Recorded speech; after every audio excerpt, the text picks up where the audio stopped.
Hey dudes, welcome to Splat from the Past, the only 80s themed horror and sci-fi show where things can get totally radical. Now, I am so excited for today's show.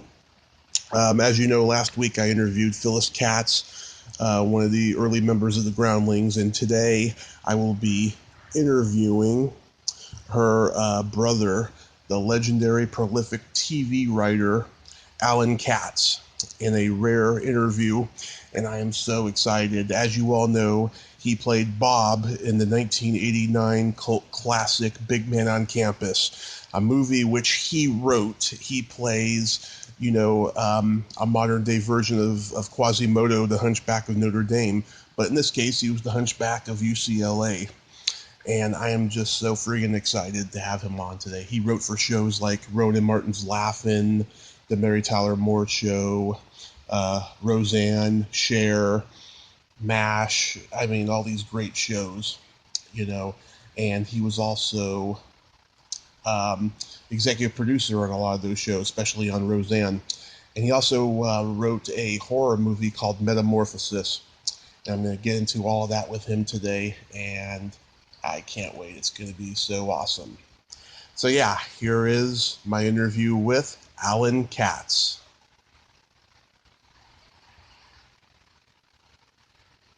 Hello, Donna. Is he out? Allan? Yeah, Donna. Oh, it's Tommy. I know. It came in and it said Donna. That's my mom's name. Yeah, it's our landline. It's okay. How you doing? I am great. How are you? I'm fine. I was just on your Facebook page because I just started looking you up just to see.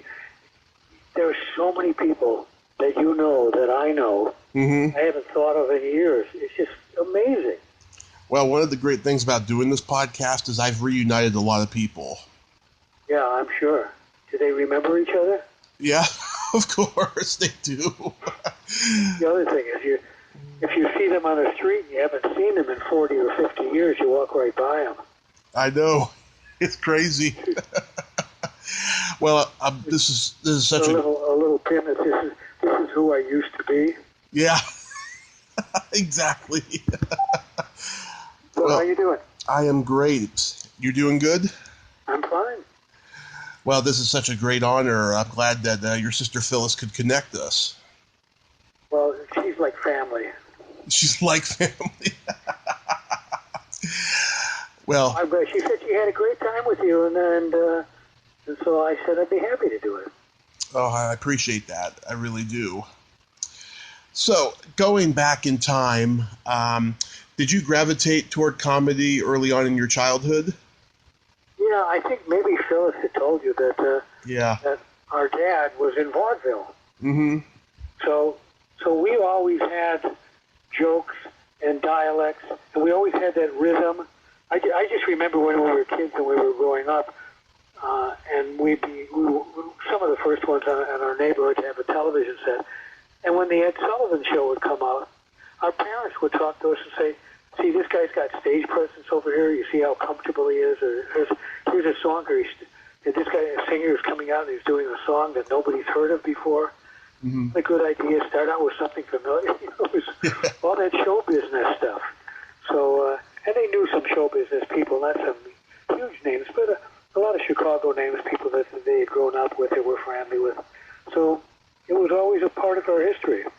Mm-hmm. Were there any comedians that you idolized? Oh, God. Yeah, probably a lot. I think, because styles changed so much. So when I was growing up, there was Jackie Leonard. Right. Used to call it Big Fat Jackie, and it was insult comedy and the rest of that. It was a lot of energy, and Jerry and Buddy Lester. Yep. These were all young guys. Guys who were performing in the 30s and 40s and 50s. So they had some of their own shows. Some of those guys would often show up in the Jerry Lewis movies.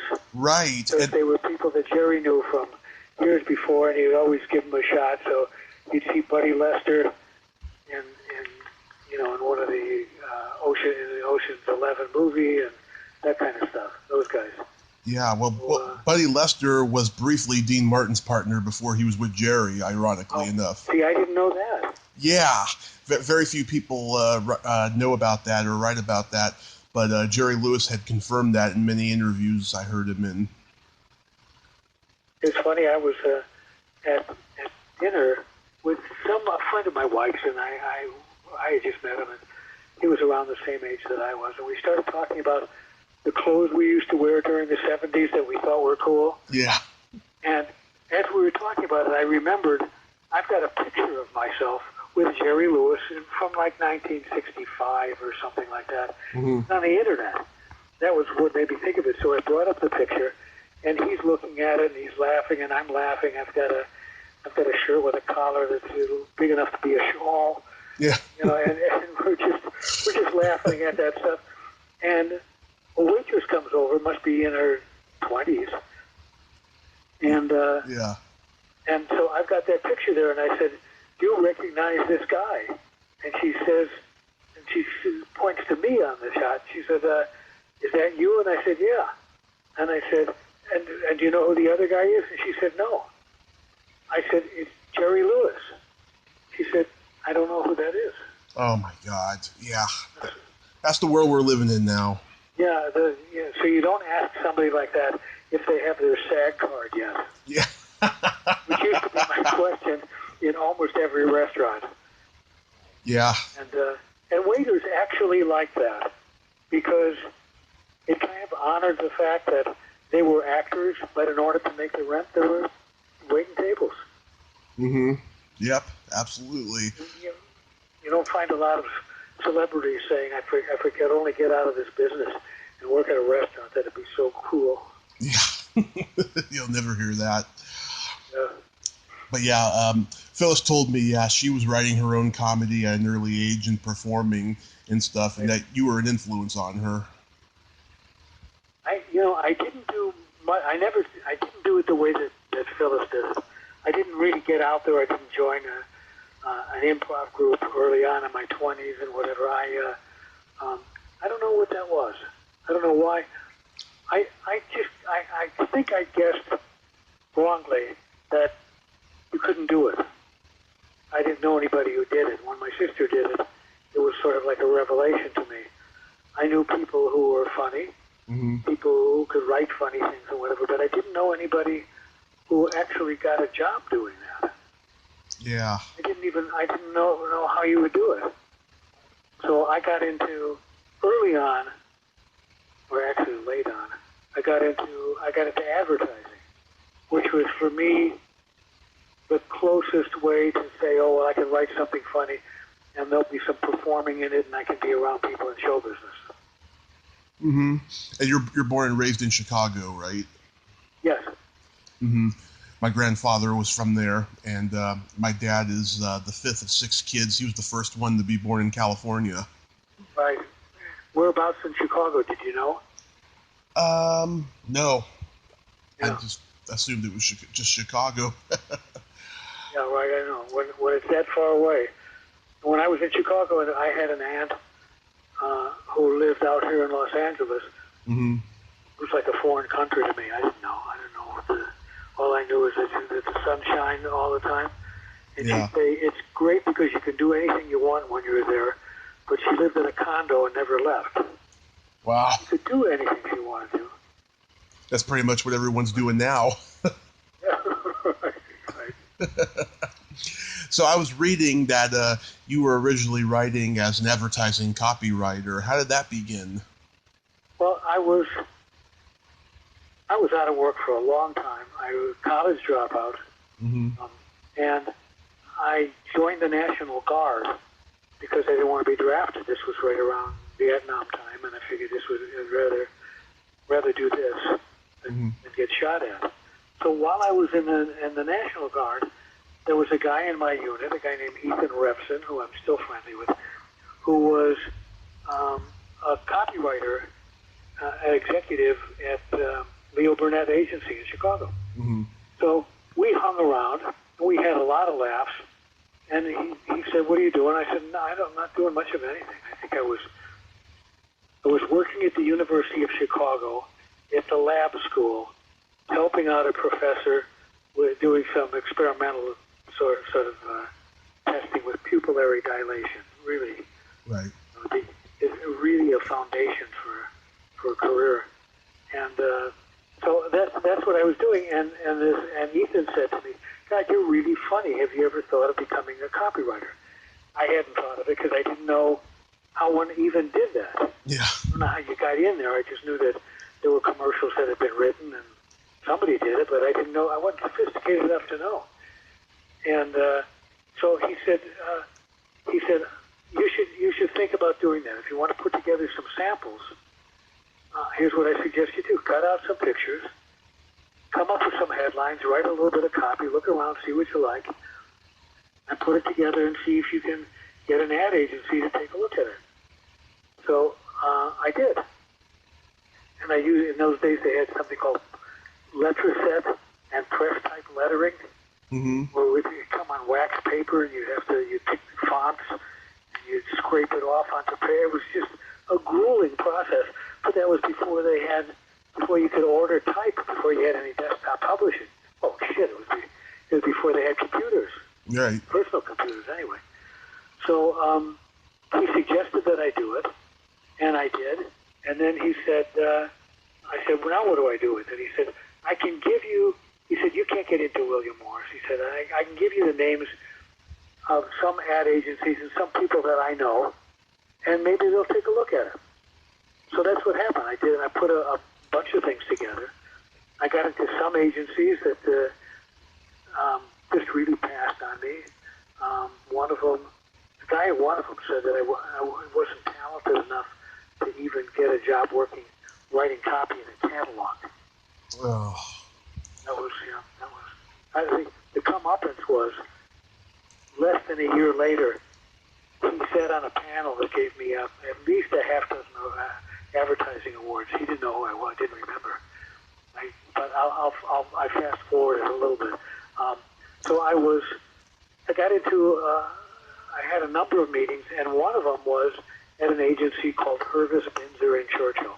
It was a really small agency, but very, very hot. They were winning a bunch of awards and things like that. And I got in, and I just had a great time. We just talked. They looked at my stuff, and then we schmoozed. And they said, you know, we're going to be getting an account, we hope, in the next week or two. If we do, we'll hire you.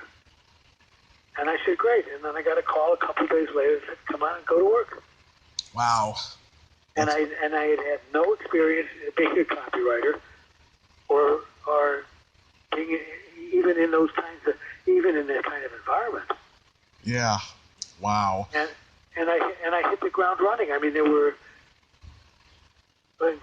including the one of the guys who was one of the owners of the agency, there were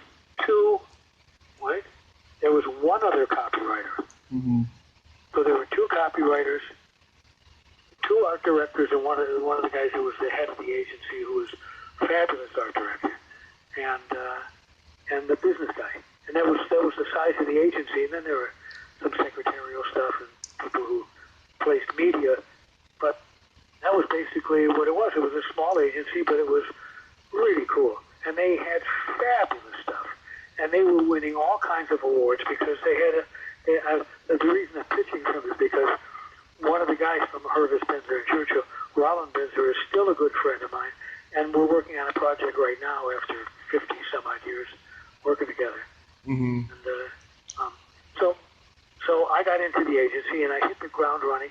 And it was almost the first thing that I did was they said, we've got the account for Sportsman's Park. And we've been doing full-color illustrations and things like that. Do you have any ideas? So I sat down with this other guy who became one of my mentors there, Howie Krakow. And he said, okay, let's come up with an idea. And that was how it worked. He said, well, what if we do it? It looks sort of like a comic book pages. Oh, great. You know who might be a great illustrator for that? And I'd say, I don't know illustrators. And they'd say, well, Milton Glaser, who was like Twistman Studios, who was like incredibly famous to everybody but me.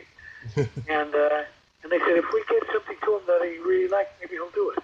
And that was kind of what happened. And then I wrote the radio spots to go with the campaign. Then I started working with talent from Second City. I hired them to do it, and I did voices with them on the air. So I got to perform, and I didn't have to audition. I just picked myself. And so I became friendly with about a half dozen or so members of the Second City cast. So, wow, which cast was it back then? pardon me? Which cast was it back then? Well, let's see. David Steinberg was one, and I still run into him every once in a while. A great guy. Yep. Then there were some lesser-known people who were in the regular cast at that time. There was Martin Harvey Freeberg, as I recall. Mm-hmm. Now I got to go back and say Ira Miller. Ira Miller, yeah. Subsequently, now his name just sort of escaped me. Severin Darden. Severin was not in the main company anymore. He was a legend, is what he was at that time. I think he was a legend in his own time. Yeah. But I certainly knew about him and knew some of the other people. I knew other people who were in the secondary cast and I knew people who worked as waiters and waitresses at the club. Because I know Robert Klein was in there and Anthony Holland. And yeah, I worked with Anthony Holland once, yeah. Yeah. And then before that, it was the Compass Players. Yeah. Yeah, and that was Alan Alda was in there. Vern Piven was in there, who was Jeremy Piven's dad. Mm-hmm. Who I worked with. Peter Boyle. Yes, exactly right. All the just a whole raft of people that I'm stunned that you know who all these people are, because most of these people don't know who they are anymore. I've been a comedy nerd my whole life, so. Well, that's great. I had been too. I didn't have access to it until I got into advertising. Yeah. So how did you transition into TV writing? Well, it sort of transitioned me. I was working, and I created a product called Screaming Yellow Zonkers. Yeah. It was for Ovaltine. I mean, I was there. I was at the agency, and they said, Ovaltine is looking for an agency to come up with a name for a new product that they have and a whole campaign and whatever. And it was, all they had was sugar glazed popcorn snack. Their other snacks were Fiddle Faddle and Poppycock. Yeah. So that was it. And so that was all that they had. And I started working with Rowan Binzer on this thing. And he had the idea of doing a black box. Mm-hmm. And it just have it stand out, and he was a great graphic designer. And then we started to talk, and I said, I remember growing up as a kid and sitting at the breakfast table, and there would be Kix and Wheaties boxes, and while my parents were reading the paper, I had to read this. So there would be it wasn't really written specifically for kids, but what it had was you could send away for a ring or a watch or a pen with your name on it or something silly like that. But it was the only thing that I could find in the morning on the breakfast table mm-hmm. to sort of engage me. And then we started talking, and I said, well, wait a minute. What if we do copy and illustrations all over the box? Mm-hmm. That way when you get it, you'll not only want it for the product book, you'll want it for the box. So that's what we pitched. And that's what sold. Mm-hmm. It was amazing. It was a huge overnight success. Won all kinds of awards. And within the first 2 months of when it came out, I got a call from George Slaughter, who was putting together Laugh-In. And Gary Owens, who was the announcer on Laugh-In, and one of the cast members, had seen the box in a grocery store. Mm-hmm. And he picked it up and read it. He said, this is really great. And he called George Slaughter and said, George, this stuff is really crazy. It's really funny. It's great. You ought to talk to this guy. Maybe he'll want to come out here. So I got a call from George Slaughter. I didn't know who he was by name. Mm-hmm. And I thought somebody was bullshitting me. You know, I got this show in Los Angeles. You want to come out and meet me and see whether you want to have me do it? And I said, yeah, I can't. I'm really busy. You know, that kind of shit. And then he called back again. And he flew me out, and I met with him, and I met with the head writers of the show. And they said, I think I'd only seen 2 episodes of the show because it came on at 7 o'clock in Chicago. Mm-hmm. Came on later everywhere, a lot of other places that came on. That was the family hour in Chicago. Came on at 7, and I was generally still in the office. Mm-hmm. Wow. That was before people recorded. That was before people had VCRs.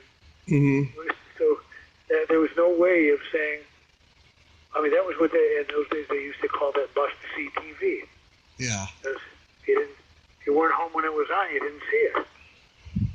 Yeah. So I didn't know much about the show, and I'm trying to think. I must have seen an episode or 2 before I flew out. And they said to me, "Do you think you could do this?" And I said, "Sure." And then we just had fun at lunch. And they figured, what the fuck, we'll take a chance. So they flew me out, and they guaranteed me 16 weeks on, I think, maybe 6 shows, something like that. That's how it translated. Mm-hmm. And it was on for 6 years. Yeah, it was a crazy show. I used to watch it, I think, at night back in the late 80s when I was a kid, and I always liked it. Did you become close with George Slaughter? Oh, yeah, I saw George about 3-4 weeks ago for lunch. Mm-hmm. He's doing good? Pardon me? He's doing good? Yeah, he's doing well. I think he's in his 80s now, maybe mid 80s. Mm-hmm. Everybody slows down when that happens.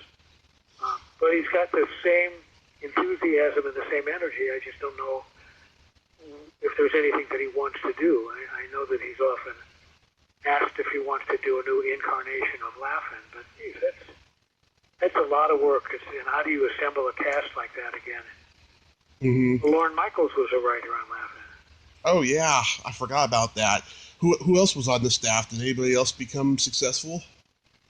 Yeah, although he was on, I'm trying to think of writers. Let's see, Chris Beard. Mm-hmm. A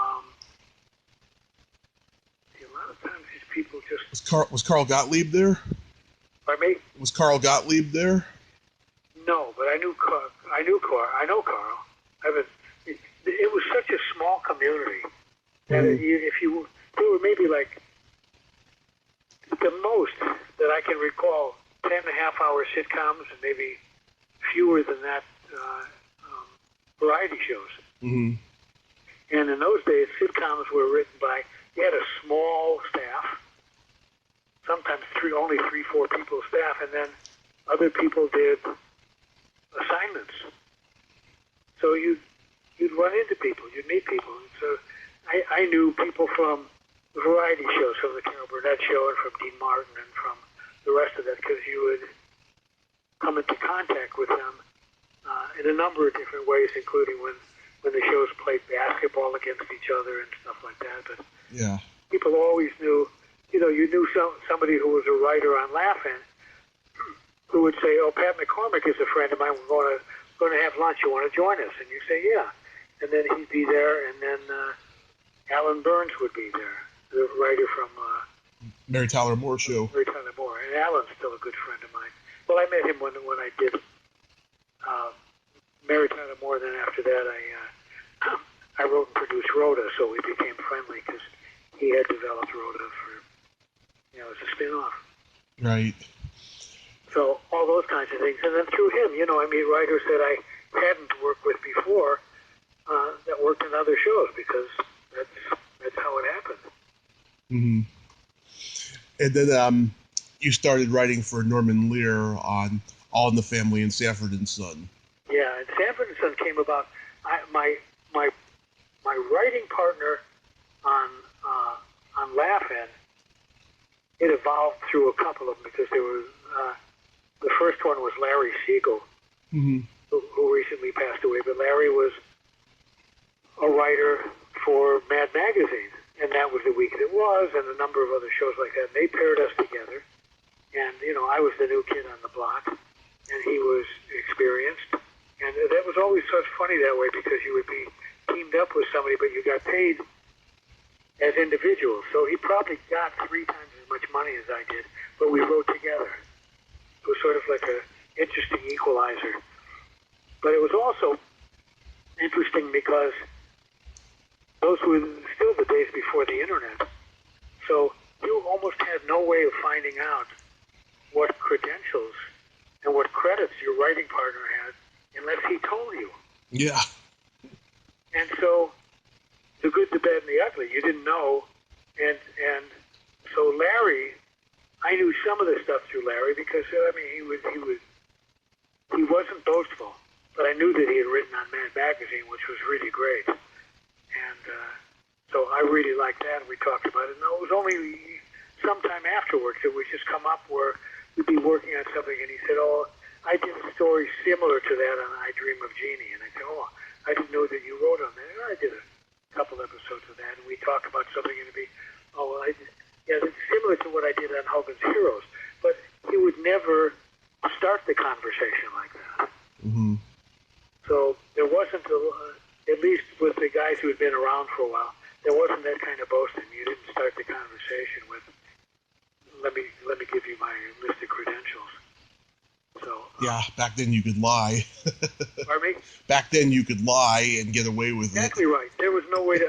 We had that. I had people come in when I remember one time I keep jumping around. I'll tell you. It's okay. I'll get back to this. So my writing partner on the show, my writing partner on the show was first Larry Siegel, and then it was Bill Richmond. Oh yeah. But at the same time, Don Rio became my writing partner on outside assignments because we hit it off and we were really good friends and we had fun working together. So after we finished on Laugh-In, at the end of the day, we'd kick around some ideas and we had the same agent. Mm-hmm. So we would, and in those days, we were just beginning writers on Laugh-In. Although Don had worked before, he's younger, but he had already worked on the Lennon Sisters show with Jimmy Durante. What can I tell you? And so he had a bit of a history. But so we became writing partners, mm-hmm. and it turns out that Don had been quote unquote a stand-up. He was a writer who wrote special material and submitted stuff to Slappy White. And mm-hmm. Slappy White and Red Fox had been partners. Right. And so at one point, he, through Slappy, Don gets us a meeting with Aaron Rubin, who is the guy who developed Sanford and Son for television. And they had just done, I think, a short order of the first season where they may have done 6 episodes. Mm-hmm. So not a lot of people had seen the show, whatever. And we got in there and we pitched. And those were the days when you talk about how things have evolved. If somebody said to me one time, "What was the staff like on Sanford and Son?" And I said, "Well, when we started, Aaron Rubin was the producer, and that was it." He was the producer. There was a line producer, but nobody creative, and no other writers. Wow. The way that it worked was, you came up with a number of story ideas. You talked to Aaron, who was also a writer. He was a writer on the shows, and so he worked with, all those legendary guys with all the show writers. So it was Larry Gelbart, and it was Woody Allen, and it was Neil Simon, and so he was one of those guys. So he really knew, and he knew story for doing half-hour stuff and whatever. And so we would pitch a couple of story outlines or story ideas, and if he liked one, he'd say, "Okay, why don't you work on this? Come back, give me a detailed story outline, and we'll see where it goes. And we come back a few days later, and he'd say, okay, I like this. What if they do this? Well, we took notes during all that. Then we would come back and bring the story back again, and then eventually he would say, okay, go write it, or go fuck yourself. Yeah. In our case, he said, go write it.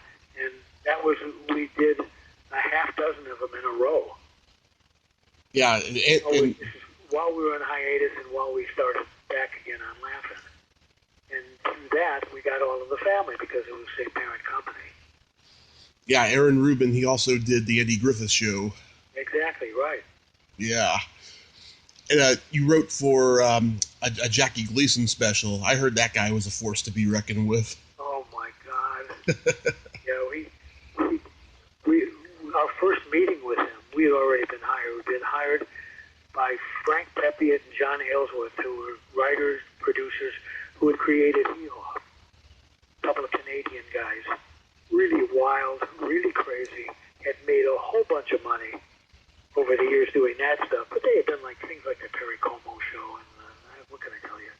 A lot of variety stuff. And so they got hired to head write, and I don't think produce. I think just head write the show. They had, I think, Jackie Gleason had his own, and he had Jackie had a couple of other writers of his own that came with the package. He paid them all year long, and they were his writers. And so when we got there, he called a meeting of all the writers together, and we sat around by the pool. And so he had the sun at his back, and it was just glaring right into our eyes. And he was especially kind to Don and me. Mm-hmm. Then we found out afterwards he thought we were the other writers' agents. And then he never talked to us again. Yeah, the story I heard about him, he was a guy who he'd have all these writers pitch jokes to him, and he would take them, crumble them up, and throw them in the wastebasket. And then when they left, he would get them out of the wastebasket and use them. That's exactly right. He did that with us. I remember we pitched a Shaggy Dog story that we worked on for like a couple of days, all of us. I mean, there were 6 of us in the room doing that. And I can remember the story. I'll do it really quickly. Okay. Because we knew that he was a golfer. He said he was out playing golf one day, and there was nobody else on the course. It was really early. And he gets up there, and we pick a hole, I don't know, 7th hole. And it's a par 3, and he winds up, and he hits the ball. And it just takes off. He says, the best shot I ever made in my life. It takes off. It flies, a hole in one.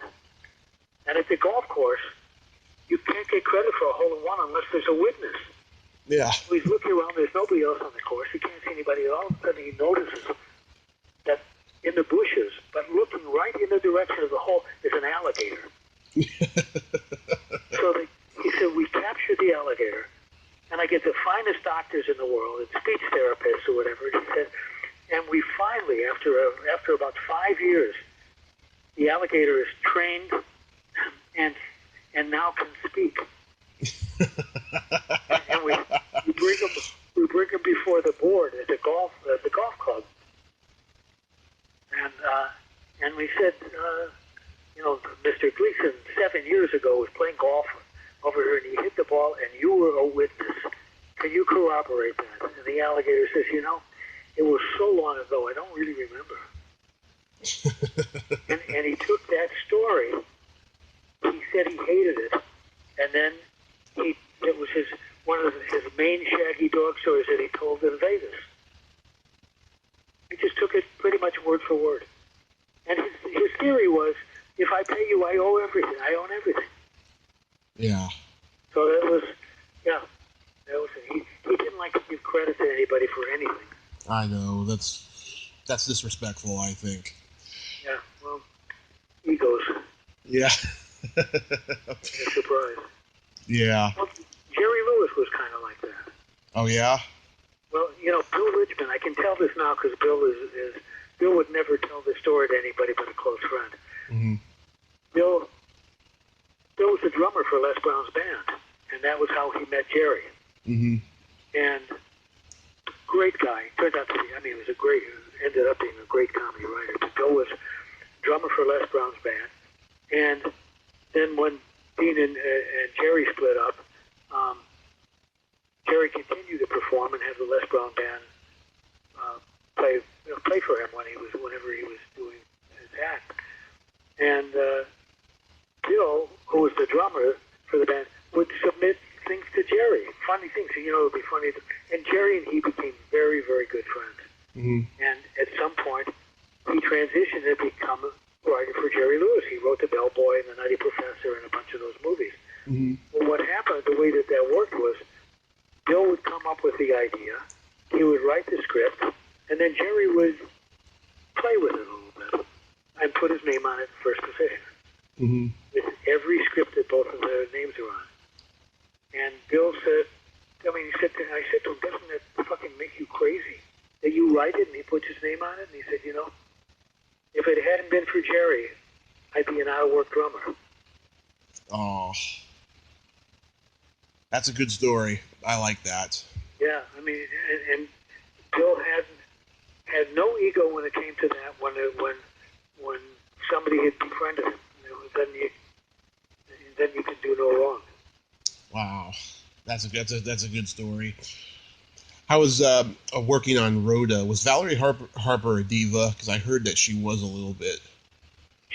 I never found her to be that way. As a matter of fact, I really liked her a lot. I think that sometimes people get that name mm-hmm. when they need more answers and nobody gives it to them. I can give you a couple of examples. Mm-hmm. When we were doing the show, and it was something that they started out doing at MTM, and I don't know other shows that did it initially, which is after a run-through or before, when you have the script reading, you talk to the cast about the script. A lot of writers don't like doing that because they can't defend what's in the script and they don't feel that they should have to or whatever. And here's what we did. We would have a table reading, mm-hmm. and then we'd have the actors get it up on their feet, and then see what worked and what didn't work. And then if they said, I don't like this line, or I don't know what's going on here, or I would rather do this or whatever, you would let them talk it out, and you talk it out, and if they had a point, you fixed whatever you could. A lot of people don't like doing that because it feels like they're being challenged, and sometimes they can't defend it. And one time, and this was rare that we had anything from Valerie. I became good friends with her. I saw her maybe 6 weeks before she passed away. She and Alan Burns and Jay Sandrich and a couple of other friends, we had them over here for dinner. And she's just great. Just great and grateful and loved writers and all the rest of that. But mm-hmm. one day we're doing the show, and we get a call from the stage. She says, can you guys come down here and see? There's something about the scene. I don't think I'm doing a good job with it because I'm not really comfortable with it. I don't know what's going on here. So we said, okay. Mm-hmm. Usually don't get that kind of a thing, but we said, okay, fine. Don and I were doing the show, so we went down to the stage, and I forget who the director was for that episode. Might have been Tony Mordente or whatever. But at any rate, so she does this scene, and we said, I don't know what your problem is. She said, well, I don't know. She said, let me do the scene before this, and then let me do this. And maybe there's something I'm doing wrong in the scene before this that makes this scene, I don't know. Let me just do it and tell me what you think.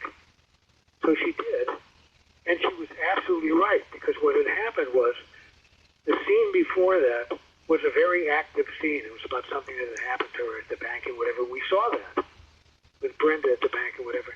And then she came home and she told the story to somebody else. It might have been to Mary or something like that. So we said, well, now we know what the problem is. We've already seen it. Now she's describing something that we've already seen. So that's why by itself it has no energy and it doesn't seem fresh. It's like seeing an automobile accident and then afterwards describing it and having both in front of you. So we said, we'll come in at the end of your telling the story. You don't have to tell the whole story. She said, oh, God, that's great. She said, because I just didn't know what I was doing wrong. I said, you were doing nothing wrong. And it's something that, unless we were the actor on stage doing it, we wouldn't have known. That was it. That was the biggest problem we had with that. Wow. How about Cher? Was she a diva? Oh, yeah. She's really, I found it to be really strange. Yeah. I was thinking about it today. She said to us one time, she didn't like rehearsing. She liked rehearsing the music, but nothing else. Yeah. Nothing else was on cue cards. And she said, you just have to remember to treat me like a 7-year-old. I like to get dressed up, and I like to have fun. My God, that's strange. Yeah, it's sort of like, well, when you get to that level and everybody is making over you, you can either be appreciative of it or you think that you deserve it. Yeah. People who are appreciative of it work the hardest because they often know that it doesn't come along all the time, and you have to honor what that is. It's like writers who don't want to do a second draft of something. What makes you think that your first draft is so perfect that you can't improve on it? I don't understand that. Yeah. Strange. Yeah, so she was kind of strange that way. You co-wrote one of my favorite episodes of MASH, Movie Tonight, or was that what it was called? Right. Oh, yeah, right. Yeah. Yeah, where did that idea come from? I think it came from Gene Reynolds. Because Don and I and Gene, and I don't know if anybody else's name showed up on it. Maybe Jay Fold. He was a story editor. And that was the entire staff, by the way. Entire writing staff. I think it came from Gene. Gene recently passed away. Remarkable guy. Yeah. Absolutely remarkable. Do you know anything about him? I know he started out as an actor, and then he transitioned into writing, producing, directing. Right, exactly. Well, he was a kid actor, and a great kid actor, and I looked him up because I spoke at a memorial luncheon for him. Mm-hmm. He was in movies with Errol Flynn and with, I'm trying to think, two movies with Spencer Tracy, where he was a kid in all these movies. He was, and he starred in a couple of movies. He was in movies with, I'm trying to think of all the people that, I had that laundry list and I don't have it here, I just blocked on it.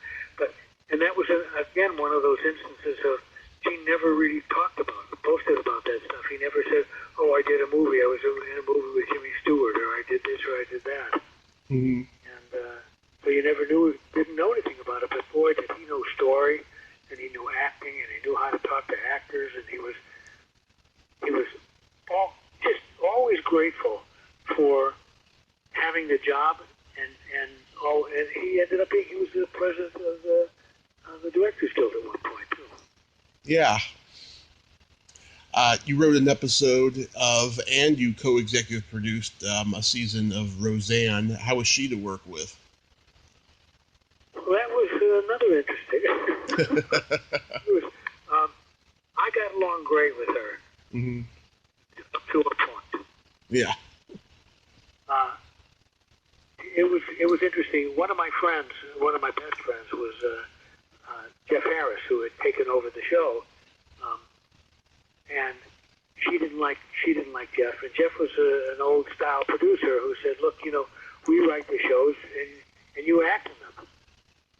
And she didn't show up on time a lot of times. She didn't rehearse. She didn't do any of that stuff, and it made him crazy. Mm. And so he eventually got sidelined, and they asked me if I would come in and take over the show. And I told Roseanne and I told Marcy Carsey, who was in her company. Mm-hmm. I said, I can't do it because Jeff is a friend of mine. And I can't tell you that I will accept the job taking over the show because it will be one of the reasons why you'll get rid of Jeff. So all I can tell you is I can't do it. Mm-hmm. And I didn't. And then Jeff was kind of like sidelined or paid off or whatever to the end of that season. And, it's really interesting. I kind of felt sorry for Roseanne. I spent a lot of time, or a little bit of time, with her and with Tom Arnold off the set. Yeah. I think that was when they were considering me to run the show, and they wanted a friend. And I kind of befriended Tom. She put him on staff as a writer, and he really didn't have any experience writing. Wrote some of his own material for his stand-up, but never anything in this kind of form. And I kind of worked with him a little bit just to protect him from being embarrassed and from embarrassing her, and I think that they were appreciative of that. But then we ran into a situation where she had a commitment for a pilot or two as a production company from ABC. And she asked me whether I wanted to write it, come up with an idea and pitch it. And I said, sure. So I came up with an idea, and I went to ABC with them, and I pitched the show. And I think her agents were creative artists at the time, and I had different agents. Yeah. And I didn't hear anything. And I finally had my agents call Roseanne or Roseanne's agents or creative artists or something like that. And they said, oh, well, ABC ordered the show, but you're not going to be involved in it. And I said, well, wait a minute, it was my idea, and I pitched it, and apparently I sold it. So what happens here? Yeah. And it turned out they took the show.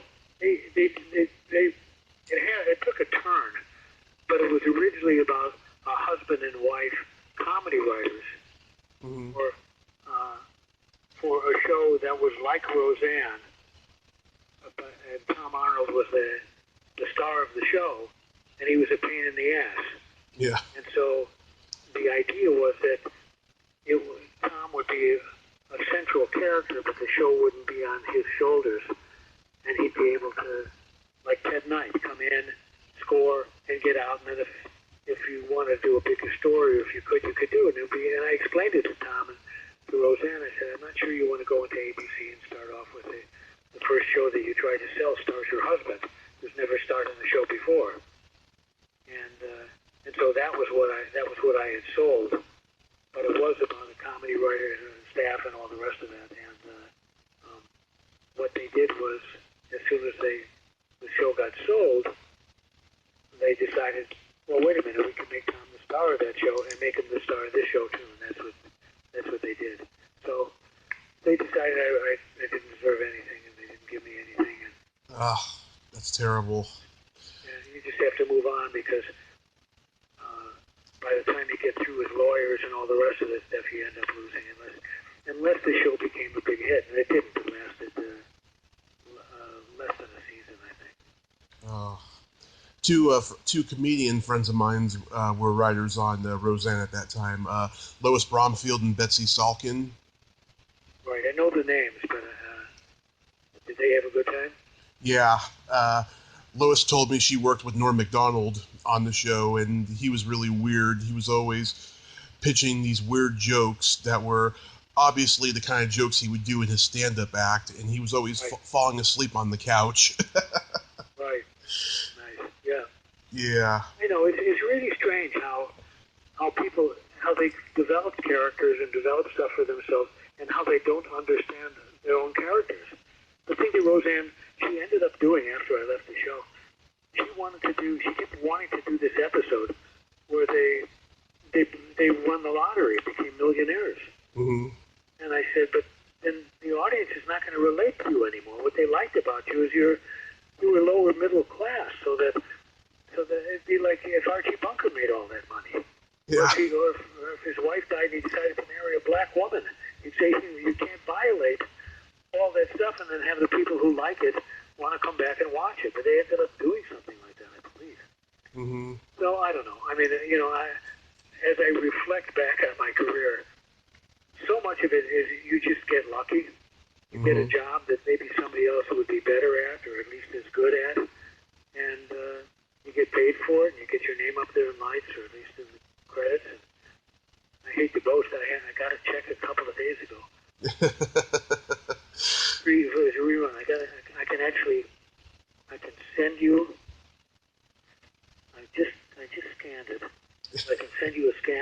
was for 4 episodes of Blossom that I wrote. Yeah. Want to guess how much the check was? They aggregated it all, so it's not the same as what an individual check would be. So it's for 4 episodes. 10 cents. Oh, it was so close.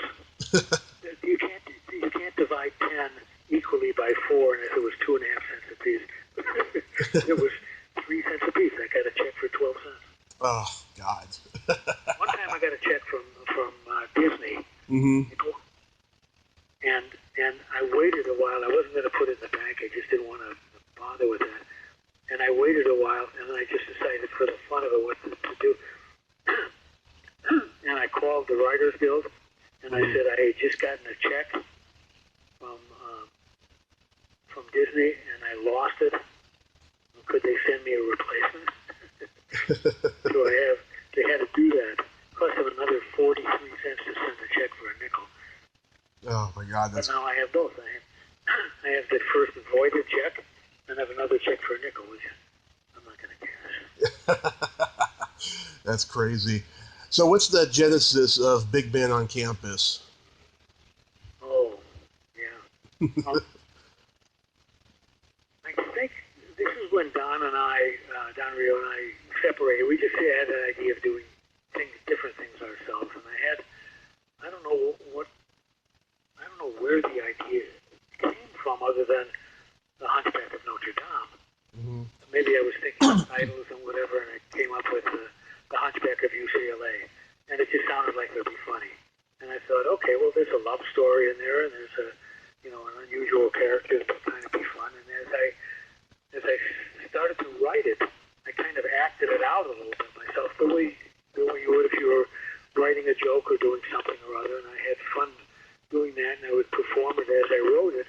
I wouldn't get up and like really perform it, but I mean in my mind, and thought how much fun that would be. Mm. And then I was using office space that belonged to Ian Lafrene and I should remember his partner's name. It'll come back to me. Two British writers Mm-hmm. who were friends through. It might have been. Oh, it was through Marty Feldman. Mm-hmm. Marty and I became friends when he guested on the Cher Show. Oh. And we just hung out. I did a sketch on the show, and he was in it. Or actually, he did a sketch on the show, and I was in it. It wasn't my sketch that he was in. And we became friends. He was a great lover of jazz, and he lived close enough by, and we used to hang out. And I just adored the guy. He just made me laugh, and he was really smart. And he had a device that really worked, that really sucks people in. And the device was he was as interested in you as you were in him. and Bill Richmond was like that. Alan Alda is like that. They just weren't stars. They do what you're doing right now. I mean, I would ask you, except you were interviewing me. I would ask you. I know that you're a stand-up comic. Yeah. But I would, if you want me to, I'd be happy to find out how you got into doing this yourself in the podcast. Do you want to talk about that now? Oh yeah, you can ask me. Okay, great. I'm curious. What were you like growing up? Where did you grow up? I grew up in San Mateo, California. I was a very shy kid. I was bullied a lot because I was the tallest kid in my class and I was overweight. And comedy and movies have always been my passion. And that's what made me want to get into it. And what were the kinds of movies as a kid growing up that you liked? I watched everything. I mean, you name it, I watched it. I love every genre. I love whether it's a big budget, low budget. It don't matter. I just love movies. Yeah, I'm the same way. I like movies that are really good or really bad. Yeah. I'm fascinated by both of them. And this movie. Nobody in your family was in show business? We had show business ties, but not actually in show business, unfortunately. I had a great aunt who was head of craft services at the Hilton in San Francisco, and she was good friends with Bill Bixby. Right. and a lot of people like that. My dad went to high school with Bruce Springsteen's sister. I love that. Yeah. I actually reached out to her a couple of years ago. She said, "Oh, tell your dad I said hi. He was the nicest guy I knew when I was living in San Mateo." And I thought that was very heartwarming to me. That's great. The rhythm of your telling that reminded me when Don, my partner, he was living in Reseda. I mean, we were just starting out, so Mm-hmm. he was in his first house there that he was renting or whatever. And one of his neighbors came up to him and said, "You will never guess who's moving into the house right down the street from you." Who? And he said, "It's Frank Gorshin's drummer." Frank Gorshin's drummer. So that's like Bruce Springsteen, Housekeepers. Oh, Stop the World. Yeah, right, exactly. I mean, those are, for some people, Mm-hmm. that's as close as they can get. That they think that, oh my God, Frank Gorshin's drummer. Jeez, so what's he like? So did you get your timing and your appreciation and your understanding from comedy from just observation? Observation. I mean, everybody in my family is pretty funny, but they don't have the confidence to actually get up there and do it, you know. But I would say it came from observation. Yeah. If somebody had offered a member of your family a job in the business, would you think they would have taken it? Well, okay, so my mother, she was a dancer, and she had a scholarship to UCLA, and part of it was an audition for Dean Martin's Gold Digger Dancers, and my grandmother was very domineering. She wouldn't let her go. So she did attempt to do it, but I think she definitely would have gone far had she have gone, you know, because Goldie Hawn started out as a dancer. Valerie Harper started out as a dancer. Goldie Hawn was on Laugh-In. Yeah. Yeah. Before Laugh-In, she was a dancer. Mm-hmm. Absolutely. So when I talked to Corey Parker last year, he told me that you had a specific contract stipulation that you were going to play Bob and no one else. Is that true? Yeah. Yeah. What made you want to play that character? Just sheer ego. Sheer ego. I thought it would be so much fun, and I kept thinking about who else could do it or would do it, Mm-hmm. and would do it the way that I would like to see it done, because I didn't think that anybody would ever let me direct it, and I'm not even sure that I could have, even if somebody told me that I could. Mm-hmm. And I just thought, well, and here's how it started. I mean, after I had done the script, I had a development deal over at Fox for television. Mm-hmm. Well, I had already done MASH, and I had done a couple of pilots for Fox. So, and I had a really, really good relationship with Peter Grad, who was the head of TV development there. Mm-hmm. And so I knew a lot of people at the studio. So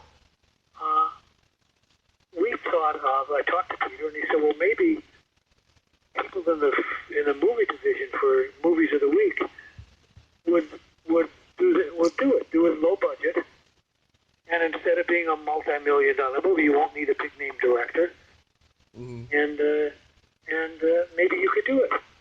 So I did. I ended up doing a screen test that Dick Martin directed. Yeah. Can't find the tape, but Dick Martin directed it, and then let's see, Marvin Davis was the head of the whole studio. So he had to kind of approve doing something like this because it was really irregular. And the people from the feature division didn't want this to happen because they were afraid that the TV division would be able to make a movie. Mm-hmm. And if it got released theatrically, they'd be able to make a movie for about $1 million, $1.5 million, compared to 7, 10, 15 million, whatever so then I did the screen test, and Marvin Davis calls me into his office. I've never met the guy, and I go in there, and he's got this huge office. It's like 3 boxcars. You know, it's just this really long and wide and deep. And I go in there, and he says to me, "I saw the tape that you did, and it's one of the funniest things I've ever seen. I'm going to greenlight your movie, but from the film division here." Wow. So, it was incredible. So then I start meeting with the film division people, and they decide, since Marvin likes this so much, they're going to take it over, which was fine with me, except they decided that they wanted to rewrite it. Mm-hmm. And they did. A couple of executives rewrote it. They made it into one of these teen, awful kinds of movies. And in the meanwhile, I got, they assigned Steve Tisch and John Abnett as the producers. Mm-hmm. And then they started looking for a director. And we got Danny DeVito. Mm-hmm. And I met with Danny, and Danny had seen the screen test and whatever, and he said, "Great." I didn't know him from before, but as far as I was concerned, that was really great. Yeah. And after the studio did the rewrite, Danny walked. What they did to the script, he didn't like it, and he said, "I just don't want to be involved in a movie. Mm-hmm. Work with a studio that's just going to take something and rewrite it and don't tell anybody about it." Oh. And so on. So he walked, and then and Arnon Milchan had brought the script, and he paid for the screen test. That's what it was. Yeah. And so he supported me. Yeah, I got an offer at one time, and I think it might have been through him from Fox to give me $1 million not to be in the movie. Oh my God. And I said, "No, thank you." Oh, good for you. That's the story. Yeah. It's absolutely true. I have no idea.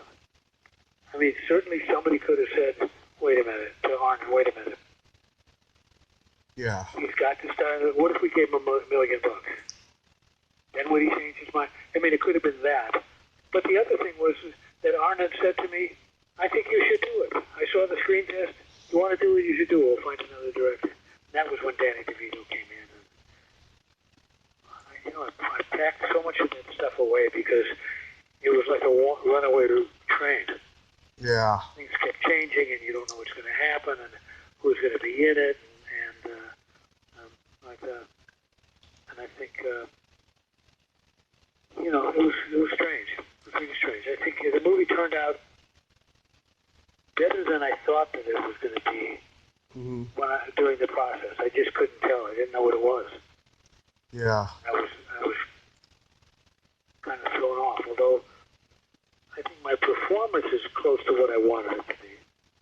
It's just that there were a couple of scenes that were cut and that we didn't shoot, and then there were a couple of scenes that the director rewrote and didn't tell me about.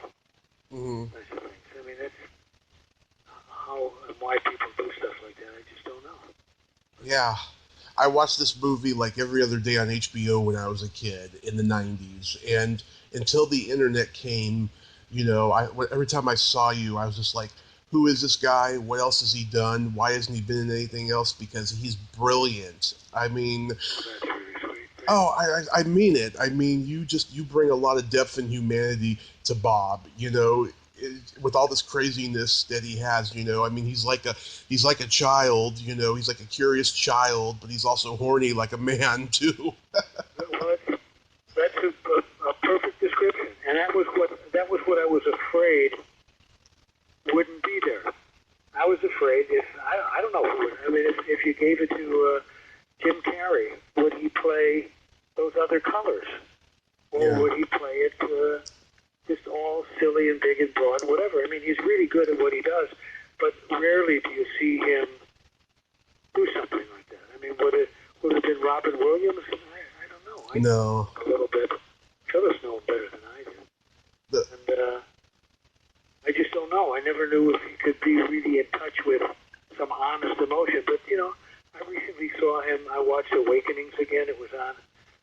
And I thought he did a really nice job there. So, you know, sometimes in retrospect, you could be wrong about something. yeah. But it was, and also Marty Feldman had talked me into doing it. Oh. I was using that office space, and he had an office in the same building. It was Wits End was the name of the production company, British company. And I asked him to see the script. I think I was thinking that I could get the script done if he played the Hunchback in it.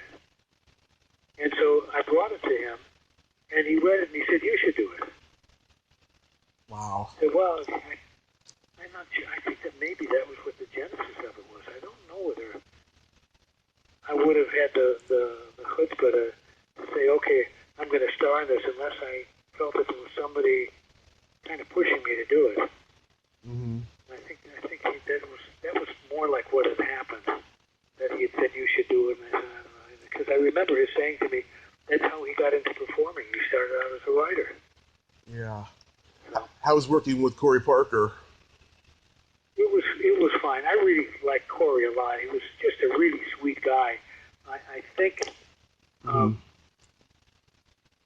hate to say shit like this, but I'm going to say it. I think that he wasn't directed that well in the film. Yeah. And I think he got the. If you do a line that's funny, you should do it like you're doing a funny line. Yeah. So I think that he was broader and was making faces when he didn't need to. I think if he'd have played it straight, he just has a natural sweetness and a natural, you know, just as a human being, he's really a terrific guy. And if he'd have played it closer to who he really was, Mm-hmm. or who he is, I think it would have come off as less of a performance and more of an acting job. Because I remember when we were rehearsing one scene, it was either the one about Two Faces, or the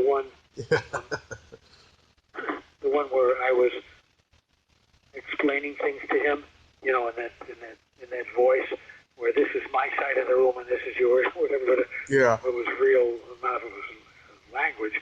It was to me, and he was making all kinds of faces, and I broke character, and I said, "Why are you making faces?" I mean, there was no dialogue for him to say anything. I said, "I'm talking to you. You're making faces like you're looking into camera, making faces." Yeah. And I took him aside, and I said, "It's really disconcerting. I just stay in the moment. Just stay there, don't, you know." But he was directed to do that. Yeah. Jeremy Kagan had never directed a comedy before. So some of the best scenes were with Cindy Williams. Yeah. Knew that. She was great fun to work with. Boy, she knew Really? everything. Didn't have to say a word to her. Corey told me she was a little unpleasant to work with. Really? Yeah. I don't know. He never told me, and I never had that experience with her. So. Yeah. I don't know what that's about. A colleague of mine recently interviewed Jessica Harper, and she said she did not want to talk about this movie. Well, I've run into her a couple of times. Yeah. Always been very pleasant. Yeah. Maybe she didn't like Jeremy Kagan. Who knows? Maybe she didn't like me. Yeah, she's She was just. perfectly look. She had a lot of acting credentials, Oh yeah. and Jeremy got her to be in the movie. I mean, I think that he knew her from before. Mm-hmm. And what can I tell you? You know, you get in a movie and you say the star of the movie is somebody that I've never heard of before, who wrote the movie, and they said, "Let's do it." And I've got years of acting under my belt, and I'm a really good, solid actor. I didn't have any. Yeah. A courtroom scene with her, but no one-on-one scenes with her.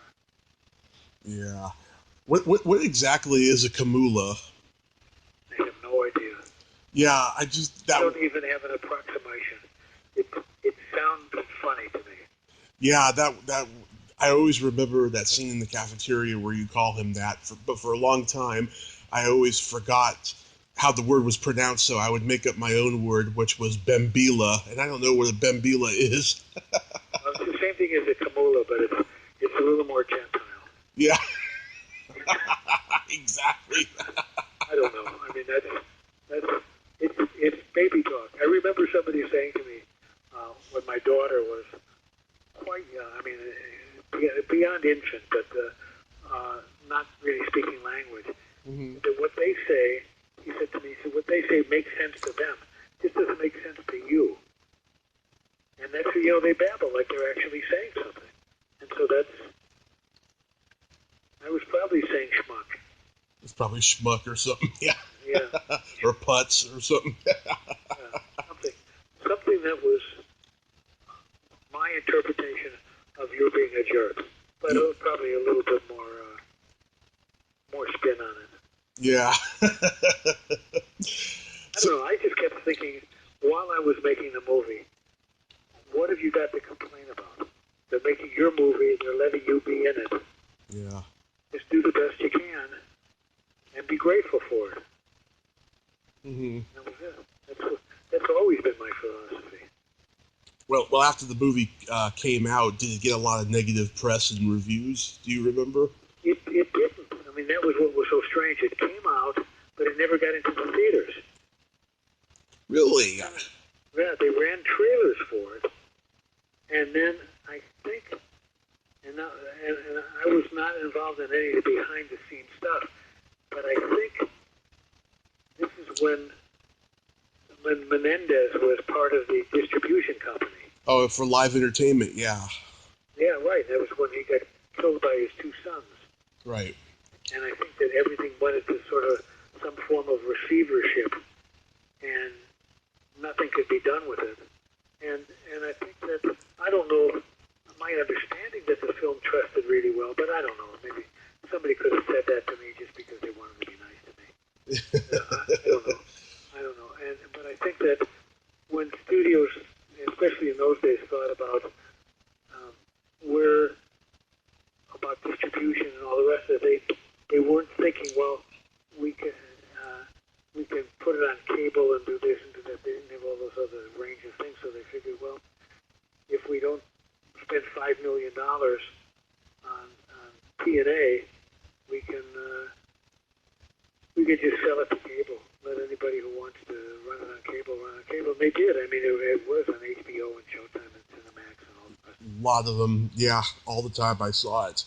Right, exactly. Did you not have a desire to act ever again? I did something recently, but it was awful. Oh, really? Wow. So I see you co-wrote a horror movie called Metamorphosis. Oh, my God. See, that'll teach you not to do a favor for a friend. You never liked horror, never wanted to get involved in it? Well, this was... I'll tell you a story. Okay. I know Hody was... I don't know how I met him. I met him through some other friends. He was he's a Hungarian writer, producer, maybe director, Mm-hmm. who was just putting together packages, trying to get movies put together. And I met him through a friend, Mm-hmm. and I helped out with the script or two. Yeah. Nothing that ever got made, but I thought it would be because he had all these connections. Mm-hmm. And then he said, I've got this movie that I've sold, but it needs a rewrite, and it's in English, and my English wasn't his first language. And he really liked me as a person, as a writer, and I liked him too. Mm-hmm. So he said, will you help me rewrite this? And I said, yeah. I mean, it was so convoluted and so crazy. And so I said, okay. And I helped and I worked on it and whatever, and it was awful. And he got, and the studio would start out, it was going to be a $5 million movie, then a 3, then a 2. And it ended up being under $1 million, and that he had to give up whatever money he was going to make in order to get it done. And they got Christopher Lambert. They had to have a universal name in there. Mm-hmm. They got him, so Yano gave him the money that he was going to get, Mm-hmm. and then he was going to be the star of it, but they could only shoot him in a day. I mean, it was fucking crazy. And Yes. I was not involved in any other rewrites on this thing, and it just ended up being a nightmare. And Yanu sent me a DVD, maybe it was a DVD of the first cut. Mm-hmm. And I said to him, this is really good, but I really don't deserve to have my name on this. And I tried to get my name off of it. And he said, no, I'm having a party at the house. I want people to meet you. And Yeah. it was, and I couldn't tell him. I just couldn't say it's awful. And it was really awful. I'm sorry you had a bad experience with that. I love horror. I've never seen this, but maybe I'll check it out and like it. Well, pardon me? I said maybe I'll check it out and like it. Yeah. Well, I can't imagine that you would like it. If you do, I'll sign the poster. Okay. But it ended up being like a movie of convenience. I think that, Yanu's a smart guy, but he would make whatever accommodations he had to get it done, which I understand. But overthinking and all the rest of this, and because it was shot, I think maybe with 3 different languages in mind, and he didn't understand English that well, and so even when you understand it, the articulation of it is not the same from one language to another. So, at any rate, so are you still working even during this time of quarantine? well, yes and no. I've been writing and producing a campaign for an illness called pulmonary fibrosis, and it's really the fun part. I mean, first of all, I can send you a link to a download of it, or I can do it. So, but what was fun about it was that I got to work, and I worked with this guy Robert Binsergan, and we designed a 3D digital character. Mm-hmm. Really spans the difference between a real person and animation, but it's deceptively real looking, but it's not. And the reason was, when we talked about it, I said I just didn't want to do either somebody talking to camera about this disease Mm-hmm. was dying, because I don't want people to have to watch that, and then by the same token, I don't want to have an actor portrayal of somebody who's dying, because it takes the edge off. And I said, when I was talking to the people who were financing this thing, I said, I remember growing up and watching movies, and both as a kid and then later on as an adult, Mm-hmm. recognizing how animation can affect you in a different way than live action can, and yet really can affect you much quicker. I said I remember seeing Lion King, the animated version with my daughter, Mm-hmm. and at the very beginning, when the parents die, I start to choke up, and I'm thinking, what the hell is that? It's a drawing, and they got music in there, and I realized how we're all conditioned to do that kind of thing. And I thought, well, you might be more sympathetic to an animated character quicker than you would be seeing some guy up there saying something where you might just turn the station. And I thought that the look of this character, and then I ended up doing a wife for him in a subsequent spot, that it would get your interest just because it looks different from things you would normally see. So I'll send it through a WeTransfer. Oh yeah, that would be great. Look at it. Would you say that you enjoy writing the most of anything you've done?